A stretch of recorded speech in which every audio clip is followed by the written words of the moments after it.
سڵاوتان لێ بێم کاتتان باش من ڕانکۆ بەکرد لە دووەمین ڕۆژی نوێمین دیداری سلێمانی لە زانکۆی ئەمریکی لەگەڵتان بەردەوامین ئەمڕۆ گفتوگۆ دەکەین لەگەڵ میوانێکی بەڕێز نووسەرێکی دیار و دۆستێکی دێرینی گەلی کورد زۆر بەڕێز یۆست هەڵترمان بەڕێوبەری پرۆگرامەکان لە گروپی قەیرانەکان لە ڕۆژهەڵاتی ناوەڕاست و باکووری ئەفریقا. بەڕێز هەڵترمان سڵاو، خۆشحاڵم، سپاس بۆ بەشداریکردنت لەگەڵمان. سەرەتا دەمەوێت لەوە دەست پێ بکەین ئەم جۆرە دیدارانە گرنگیان چییە؟ ئێوە لێرە دێن خەڵکی دیکە دەبینن بۆ چوونی جیاواز دەبینن بە تایبەت لەبارەی هەرێمی کوردستان و عێراق بە شێوازێکی گشتیەوە.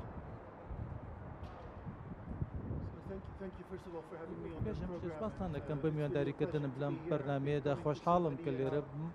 من 35 ساڵ پێش ئێستا بەردەوام هاتووم بۆ سلێمانی و گۆڕانکاری گەورەم بینی و بەژارشم کردەوە لە داری سلێمانی بۆ چەند جارێک نزیکەی 5 بۆ 6 جار و ئەمە زەمینەیەکە کە باشترە و ئەم جاریان بە تایبەتی جێگای سەرنج کە بزانی ئەو میوانانێکیان کە لێرە لە سیاست مەدارەکان لە عێراق و کوردستانی عێراق پێکەوە لێرە کۆبوونەتەوە لە هەرێمی کوردستان بە دڵنیاییەوە خەڵکیش لە دەرەوەی وڵات هاتوون بۆ ئەوەی کە گفتوگویەکی سوودبەخشانە ئەنجام بدەن. پێشم وە بێتە کۆمەڵی ڕێککەوتنی سیاسی لە ئارادایە چونکە ئێمە دوو هەنگاوی گرنگمان لە پێشە یەکەمیان بریتە لە پێکێنانی حکوومەتی هەرێمی کوردستان ئەوی تریشیان بریتە لە ئەنجامدانی هەڵبژاردننی داهاتوو لە مانگی نۆڤەمبەردا. لەبەرەوە پێم وە بێت ئەو هۆکارێکەوە دەکاتە ژمارێکی زۆر لە سیاسەتمەدارانی کورد و عێراقی لێرەن بۆ ئەوەی کە باسی ئەو بابەتە گرنگانە بکەن بەلایەنەوە. زۆر باشە. بۆ عێراق کە وڵاتێکی سیستەماتیک نییە، زۆر جار بڕیارەکان بڕیاری کەسین، چەندە کۆبوونەوەی سەرکردەکان لێرە، خاوەن بڕیارەکان لێرە، ڕەنگە ببێتەوە کاری چارەسەری بەشێک لە کێشەکان کاتێک سلااوێک لێک دەکەن لە نزیکەوە یەکتر دەبینن پێکەوە نان دەخۆن دادەنیشن گوێ دەگرن قسە دەکەن.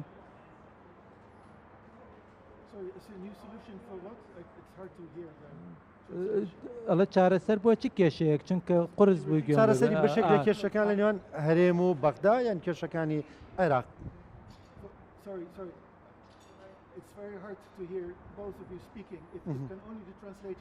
ئەگەر بکرێت تەنیا وەرگێڕەکە قسە بکە ناتوانم لێ کاتە گوێم لە دەنگی هەردووکتان بێت.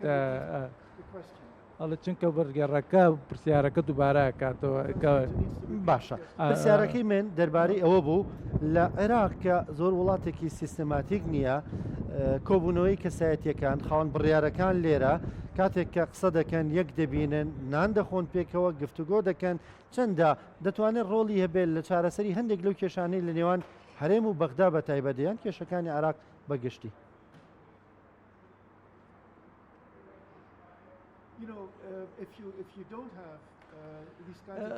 ئەگەر تۆ ئەم جۆرە چاپێککەوتنی دیدارانت نەبێ ئەوە تۆ ناتوانێت چارەسەر بدۆزیتەوە بۆ هیچ کام لەو کێشە و گیر و گرفتانەی کە لە نێوان هەولێر و بەغدادا هەنە. بۆ یەکەمین هەنگاوە هەمیشە بۆکردنەوەی کەناڵ بریتە لە دیالۆگ ئەنجامدانی وتوێژ ئەو وتوێشان و یاخودە گفتوگەل 2023ەوە لە ئارادانە شتێکی هەرە باشە عێراق لە دوای 2023ەوە ئەوەیە کە ئەو جۆرە گفتوگە وتوێشانە تا بێتە لەبەر بەڵام هەنگاوی داهاتوو بریتە لە گەیشتن بە ڕێککەوتن یا ڕێککەوتنەوەش بەشە قورسەکەیە. بەڵام من زۆر خۆشحاڵم یاخۆت خۆشحاڵم کە ببێنم کە زۆرێک لە سیاسەتمەدارەکان لە گۆشەنەکەی جیاوازەوە بێن گفتوگۆ بکەن سەربارەت بۆ کێشانە بۆیە دەکرێت چارەسەر بدۆزرێتەوە و دڵنیاشم کە لە ڕێگەی دۆزینەوەی چارەسەرەوە دەکرێت کێشەکان چارەسەر بکرێن لە ڕێگەی گفتوگۆ بتوێژە بۆیە من خۆشحاڵم. زۆر باشە. بەرەز هەڵترمان تۆ لە دۆستە دێرینەکانی کوردی و کورد بە شانازیەوە لە کارەکانیەوە دەڕوانێ لە ڕابردوودا ئەکرێ بڵێن نێوە لە یەکەمینەکان بوون کە لەبارەی چیمەبارانی هەڵەبجەوە نووسیتان و خۆشبەختانە کتێبەکەی ئێوە ئێستا بە کوردیش هەیە بە ناوی گەزبارانی هەڵەبجە، یەکێکە لە کتێبە باشەکان و لە یەکەمین کتێبەکان کە لەبارەی ئەو کارەساتەوە لەبارەی جینۆسایدەوە نووسراون. ئێستا هەستە چۆنە کە هەڵەبجە کراوە بە پارێزگا؟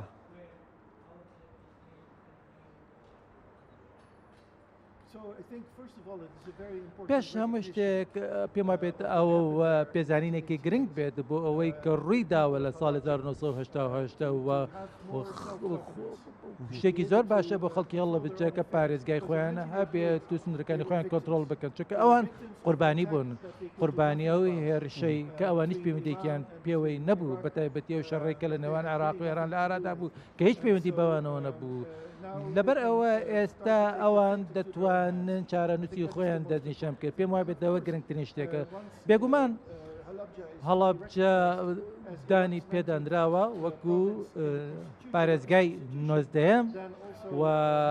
پاشان دوای ئەوە دەکرێتە پارە تەرخان بکرێت لە نان حکوومەتی ناوەندیە بە پارێزگای هەڵەبجە وەکو پارێزگایەکی نوێ و سەربەخۆ هاشەوەی پارێزگاکانی تر کە 18 پارێزگان ئەوە ڕێگە بە پارێزگاتە کە نەرمیەکی زیاتری هەبێت لە بواری درێژەدان و بەردەوامیدان بە ئاوادانکردنەوەی شارەکە بۆ شێوەی کە پێویستە بێت.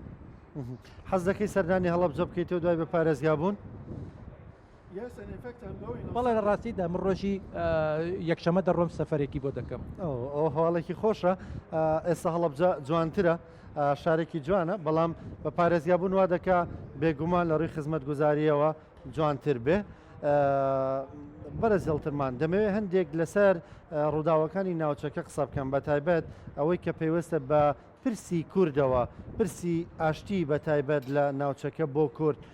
چۆن لەو ڕووداوانە دەڕوانن کە ڕوویاندا لە دوای 7 ئۆکتۆبەرەوە هەندێک گۆڕانکاری لە ناوچەکە ڕوویدا و هەندێکیان وا دەردەکەوێت بە قازانجی کورد بن.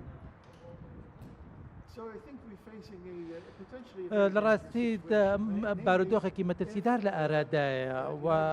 وڵاتە یەکگرتووەکانی ئەمریکا و ئێران ڕەنگە ڕوبەڕووی یەکتر ببنەوە شەڕ لە نێوانیاندا ڕوودات دوو بە توێژی گفتوگوی زۆر لە نێوانیاندا لە ئارادا هەبوو و هەردوو لە هەڕەشیان لە یەکتری کردووە بەڵام لە ئەمان کاتیشدا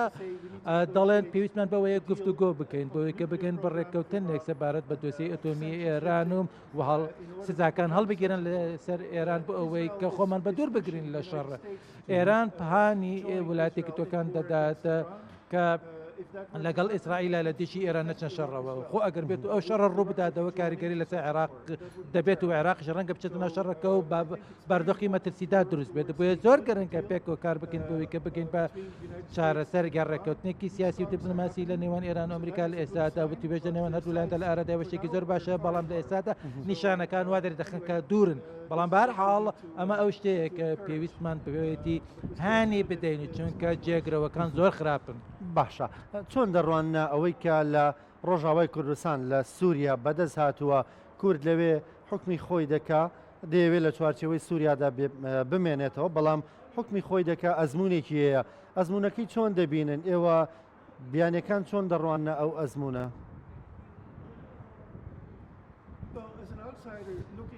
وەکو کەسێکی بیانی کە تەماشای باکووری ڕۆژهەڵات و سیریا بکەن ڕاستیدا من زۆر نیگەرانم چونکە تۆ خۆت باش دەزانی هەروە منیش دەزانم بارودۆخ لە بارودۆخی کورد لە باکووری ڕۆژهەڵاتی سووریا باشە ئەوەش بۆ هەیە هاوپەیمانیەی کە دروست بووە لە نێوان قەسەدە و هەسەدە و هەروەها وڵاتێکی یەکگرتووەکانی ئەمریکا بۆ بەگژاچوونەوەی داعشە و ئەو شەڕە ئێستا کۆتایی هاتووە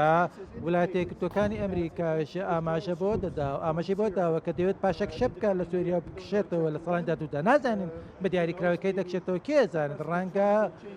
ترامپ لە پڕبار بیرروبەچین خۆی بگۆڕێت بەڵام پلانەکە لە ئێستادا بە شێوەیە خۆگەر ئەوەش ڕوو بدات ئەوە کوردەکان دەکەونە بەردەم هەڕەشەی هێرشی هێزەکانی تورکیا بۆیە دەبێت ڕێککەوتنێک هەبێت پێش ئەوە لە نێوان هەردوو لایەندا یاخود پەکەکەوت تورکیا هەروەها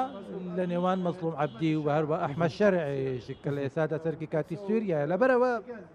دووبارە دێڵێمەوە بۆ هەردوو لە باشە کە گفتوگۆ دەکەن و ئەگەرەکانی بەگەیشتن بە ڕێککەوتنی ئارادایە بەڵام بارودۆخەکە لەمان کاتە ئاڵۆزە و کاتی پێویستە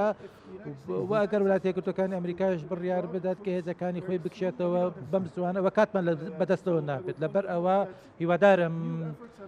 کۆشی نوێ لە ئارادا بێت بۆ خێراکردنی گوتوێژەکان. پێ دوای ئەوە ڕۆبدا ئەمریکا سووریا جێبێڵێ پێشتری دۆناڵد ترامپ لە خولی یەکەمی سەرۆکایەتیەکەیدا بڕارێکی لەو شێوەیەدا بەڵام دواتر زۆرێک لە پەشیمان بوونەوە هەبوو بینیمان ئەوە ڕووی نەدا بە یەکجاری ئەمریکا ئەوێ جێبێڵە ئێستا دۆخەکە کەمێک جیاوازتریشە بەهۆی گۆڕینی ڕژێمەکەی بەشار ئەسەدەوە پێ دوای ئەوە ڕوو بدا کوردەکان بەو شێوازە جێبێڵێ لە کاتێکدا پشتیوانێکی سەرەکی هێزەکانی ئەمریکا هاوپەیمانان بوون لە جەنگی دژی داعش. پرسیارێکی زۆر باشە، بەڵامە خێراکەش ئەوەیە کە من نازانم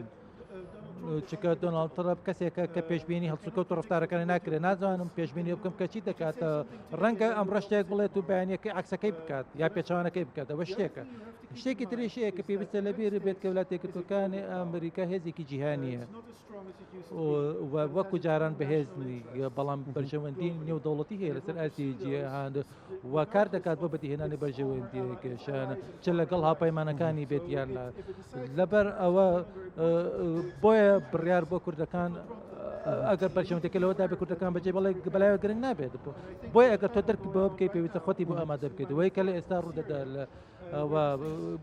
پێم وایە پێت ئامادەکاری هەیە و ئەو بابەتەش باس کرا و توێکی لەبارە کراوە کە کوردانی باکوور ڕۆژهەڵات سووریا چی دەکەن و چۆن پێر دەکەنەوە بۆی کە بتوانن خۆیان بپارێزانە لە کاتێکدا کە وڵاتی یەکگرتووەکان ئەمریکای بچێنێتەوە. بە بڕیارێکی ژیرانی دەزانی کورد لە ڕۆژاوای کوردستان هێزێکی بەهێز و تۆکمەی هەیە و پشت بە خۆی دەبەستێ.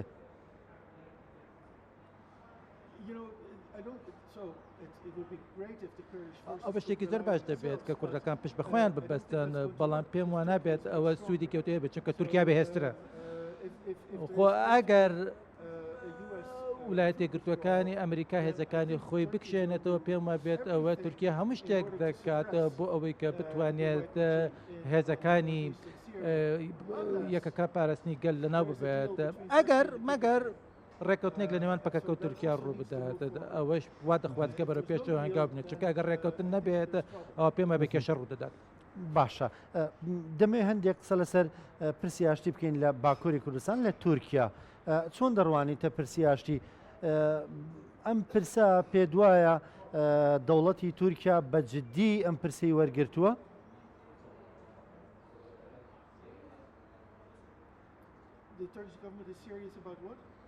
Peace process. Oh, the peace. So I think they're serious. Peace of Turkey. Yeah, thank you.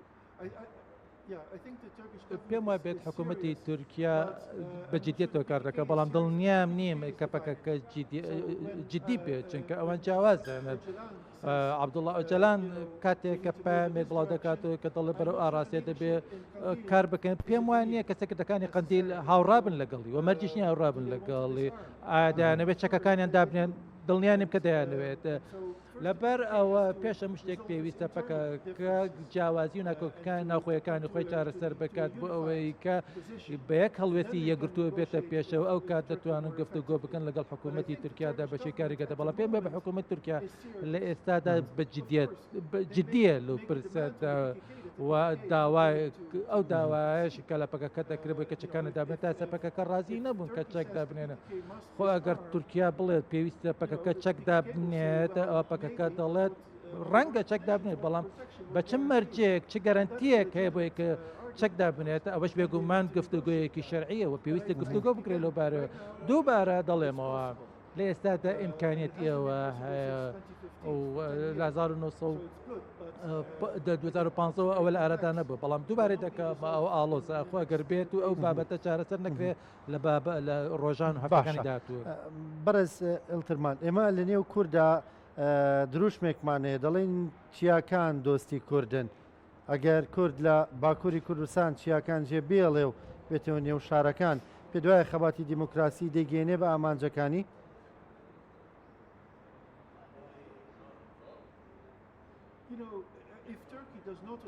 ئەگەر تورکیا بابەت و کێشەی و چارەسەر نەکاتەوە ئاشتی بەدینات، چونکە هیچ چارەسەرێکی سەربازی نییە بۆ تورکیا، حکوومەتیش پێم وابێت دەزانێت، چونکە کورد شاخیان هەیە و هێزێکی بەهێزی چەکداریان و بەردەوام دەبن لە شەڕکردن. ڕەنگە لە هەندێک کاتدا لاواز بن، هەندێکای تر بەهێز دەبن، بەڵام ون نابن و هەر بەردەوام دەبن و خوار پەکەکەش نەبێت لە ڕەنگە گروپی تر بە دروست بێت، چونکە بابەتەکە پەیوەندی بە مافی کوردەوە هەیە لە تورکیا. بۆیە پێم وابێت لە کۆتاییدا پێویستە ڕێککەوتنێکی سیاسی بەدی بێت و ڕێککەوتنی تورکیا لەگەڵ گەلی کووردا وەکو هاوڵاتی وەکو مافی یەکسان لە ناو تورکیادا ئەو ڕێککەوتنێکی پێویستە پێ بکەن. جێگرەوەی ئەوەیە کە کورد سەربەخۆ بن کوردستان سەر بەخۆ چکە کوردستان تابەت پێ بەسەر چوار وڵاتەوە قرسە ببینی کە چۆن ئەوە ڕوئەداتە چکە هیچ کام لە حکوومەتەکانی سووریا و تورکیا و عێراق پێیان ڕێگە بەوە نادان ئەوەش تاتی ئەو قسێت بۆ من سەرنجڕاکێش بوو دەڵێ گەر پەکەکە شەکدا بنێ ئەگەر پرسەکە چارەسەر نەکرێت لە ڕووی سیاسیەوە گروپی دیکە دروست دەبن مەبەستت لەوەیە یعنی پەیوەندی بۆەوە نییە پەکەکە چەکدا بنێ یاخود نابێت پرسەکە لە ڕێگوڕیشەوە چارەسەر بکرێ بۆی خەڵکێک چەک هەڵ نەگرێت لە بەرامبەر بەدەستێنانی مافەکانیدا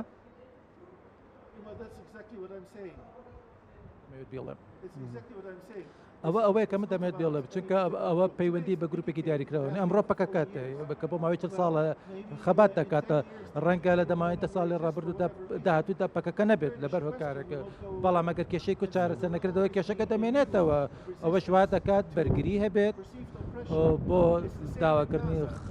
مافەکان هەماشتیش لە غەزە ئیسرائیل ڕەنگە حەماس ببەزێنێت بەڵام بارودۆخێکی ڕیشەی بە فەڵەستینەکان ڕوونادا چونکە بەرگری فەڵەستینی بەردەوام دەبێت بە بەگژاچین و داگیرکاری ئیسرائیلی ئەوەش مێژوە لە جیهاندا زۆر باشە کەمێک باز لە ئەزمموی حکوومەت هێرێمی کوردستان بکەین چۆن ئەزمونونەکە دەبینی ئێستا لە باشووری کوردستان لە دوای 1991 ئەنجامدانی هەڵبژاردن لە 1992 بوو یەکەمین جارە بە شتێکی زۆر پەرسەرنێکی ئەرێنی بوو چونکە لە 2003دا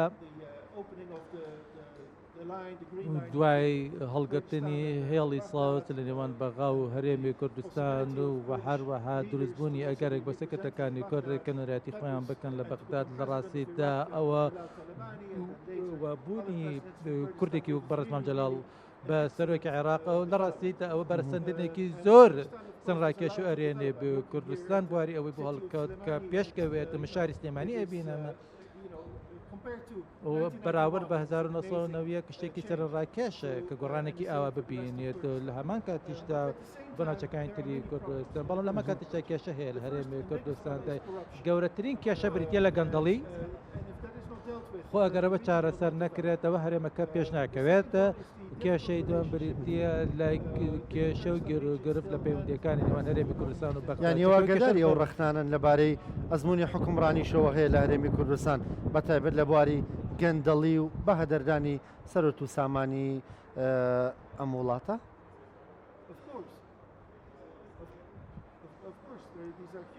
بێگوان ئەوانەی کێشەی گەورەن و هۆکارەکەش دەگەڕێتەوە بۆ ئەوەی کە دڵگرانیەک هەیە دڵگرانێکی زۆر هەیە ناڕزایەکی زۆر هەیە و گەنجان وڵات بەجێدە هەڵون دەچن بۆ ئەوروپا چکە دەبینن هیچ هەلێک نییە بۆ خەڵکانی گەنجێ بۆ ئەوەی کە کاریان دەستکەوێت بە تایبەتی ئەوەی کانی کە لە خوێندن تاو دەکەن بۆیە گەندەڵی زۆر کێشێکی گەورەیە ئەو گەنجانە بێبەش دەکات کێشەکانش لەگەڵ بەغدادا بە هەمان شێوە بە تایبەتی پەیوەندی ئابوووریەکان ئەو کێشەی نەوت و غازە و وا دەکات کە بابەتەکە دۆخکە خۆرەسەر بکەواتە کۆمەڵە کێشەیە کە پێویستە چارەسەر بکرێن بەڵام لە هەرێمی گرنگتر ئەوەیە کە بژاردێکی ئازادانە هەبێت لە هەرێمی کوردستانە کۆنتترۆل کراونە بێت لەلایەن ئەو دوو پارتە گەورەکەوان هەیە کە شرعەتیەوەیان هەیە کە بژاردنەکە ئەنجام بدەن سەکردەکانیشان بە هەمان شێوە میراتێکیان هەیە کە بریتە لە خەباتکرد و تێکۆشان لە شاخەکان لە هەفتاکان و لە هەشتاکاندا بەڵام ئەوەی کەسە کوردستان پێویستێتی بریتە لە حکوومەتێک کە خزمەتگوزاری پێشکەش بە دانیشتوانەکەی خۆی بکات پارە نەخاتە گیرفانی خۆیەوە باشە ئەوە سەرکردە سیاسیەکان دەبینن ئەمانەیان پێ دەڵێن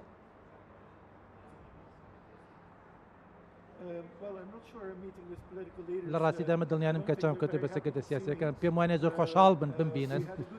بەڵام پەیوەندێکی باشمان هەبوو لە ڕابردوودا بەڵام لە ئێستادا مە زیاتر ڕەخنە ئەگرم بەڵام کاتێک ئەگەر بیان بێنم ئەوە باسی کێشە و گەورەگرفتەکان دەکەین لە کوردستان و ناتوانم هیچ کەسێک بە دیاریکراوی تۆمەتبار بکەم بە گەندەڵی چونکە ئەوە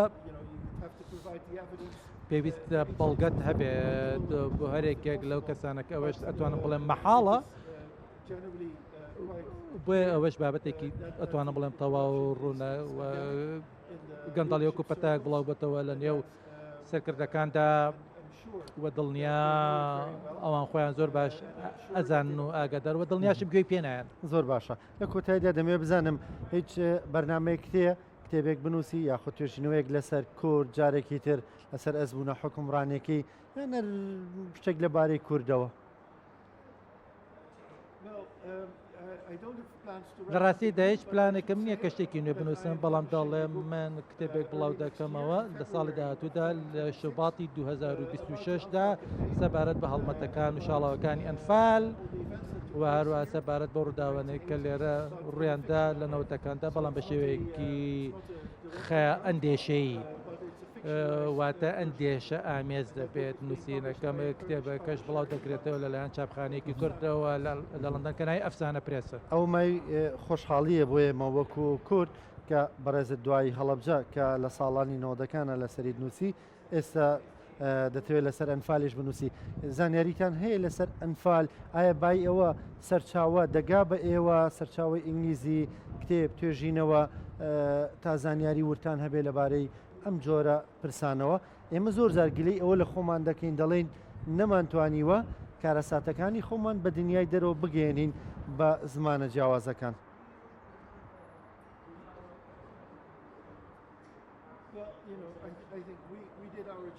ئێمە کاری خۆمان کردووە لە ماوەی 5 ساڵی ڕابردوودا و ناتوانم لەو باشتریش بکەم